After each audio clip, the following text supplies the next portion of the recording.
Good evening మిత్రులందరికీ నమస్కారం. తెలంగాణ రాష్ట్ర ప్రభుత్వము జూన్ నెలకు సంబంధించినటువంటి ఆసరా పెన్షన్ల బడ్జెట్ను రిలీజ్ చేయడం అనేది జరిగింది.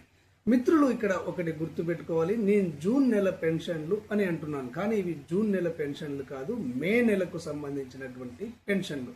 తెలంగాణ రాష్ట్ర ప్రభుత్వము ఒక నెలకు సంబంధించినటువంటి పెన్షన్లు తన దగ్గర పెట్టుకొని ఒక నెల పెన్షన్లను మరొక నెల చివరి వారంలో పంపిణీ చేయడం అనేది జరుగుతుంది. కాబట్టి ఇవి మే నెల పెన్షన్లుగా మీరు గుర్తుపెట్టుకోవాలి.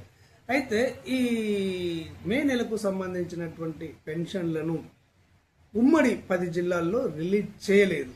ఇక్కడ దక్షిణ తెలంగాణలో ఒక 3 జిల్లాలకు, ఉత్తర తెలంగాణలో ఒక 3 జిల్లాలకు, మొత్తం కలిపి ఉమ్మడి జిల్లా 10 జిల్లాల్లో 6 జిల్లాల్లో మాత్రమే ఈ జూన్ నెలకు సంబంధించినటువంటి పెన్షన్లను రిలీజ్ చేయడం అనేది జరిగింది. అయితే ఈరోజు ఈ ప్రకటన రావడం అనేది జరిగింది. రేపు ఆదివారం కాబట్టి ఇక్కడ బ్యాంకులు బంద్ ఉంటాయి, పోస్ట్ ఆఫీసుల వాళ్ళు తీసుకొని వచ్చి అక్కడ పంపిణీ చేయడం అనేది జరగదు. కాబట్టి సోమవారం బ్యాంకులో డిపాజిట్ అయితే బ్యాంకుల ద్వారా ఈ పెన్షన్లు తీసుకునేవారు ఈ పెన్షన్లను తీసుకోవచ్చు.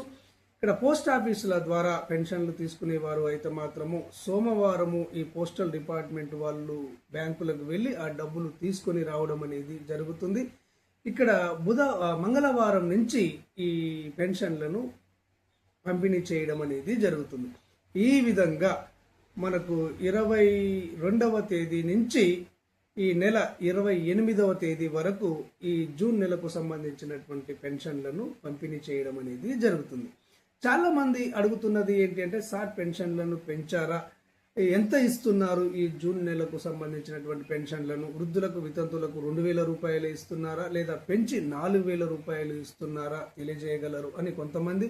సార్ దివ్యాంగులకు 4,016 రూపాయలు ఇస్తున్నారా, పెంచి 6,016 రూపాయలు ఇస్తున్నారా తెలియజేయగలరు అని దివ్యాంగులు అడగడం అనేది జరుగుతుంది. వీరందరికీ కూడా ఒకటే విజ్ఞప్తి చేస్తున్నాను, తెలంగాణ రాష్ట్ర ప్రభుత్వము పెంచుతాము అన్న పెన్షన్లను వృద్ధులకు వితంతులకు 2,000 రూపాయలను 4,000 రూపాయలకు పెంచుతామని, దివ్యాంగులకు 4,000 రూపాయలను 6,000 రూపాయలకు పెంచుతామని హామీ ఇచ్చింది. కానీ ఇప్పటి వరకు ఒక్క నయా పైసా కూడా పెంచలేదు. పాత విధానంలోనే వృద్ధులకు వితంతులకు 2,016 రూపాయలు, దివ్యాంగులకు 4,016 రూపాయలు మాత్రమే అందించడం అనేది జరుగుతుంది. కొంతమంది యూట్యూబర్లు ఈ నెలలో మీ పెన్షన్లు పెరిగాయి, 2,000 రూపాయల స్థానంలో 4,000 రూపాయలు ఇస్తున్నారు, దివ్యాంగులకు 4,000 రూపాయల స్థానంలో 6,000 రూపాయలు ఇస్తున్నారు అని చెప్పేసి ఫేక్ తంబేళ్లు చేసి మిమ్మల్ని కన్ఫ్యూజ్ చేయడం అనేది జరుగుతుంది. అదంతా హంబగ్, ఫేక్ న్యూస్ మాత్రమే. ఇప్పటి వరకు పెన్షన్ల పెంపుదల అనేది జరగలేదు. ఈ నెలలో యథావిధిగానే మీకు 2,000 రూపాయలు 4,000 రూపాయల పెన్షన్ ఇవ్వడం అనేది జరుగుతుంది.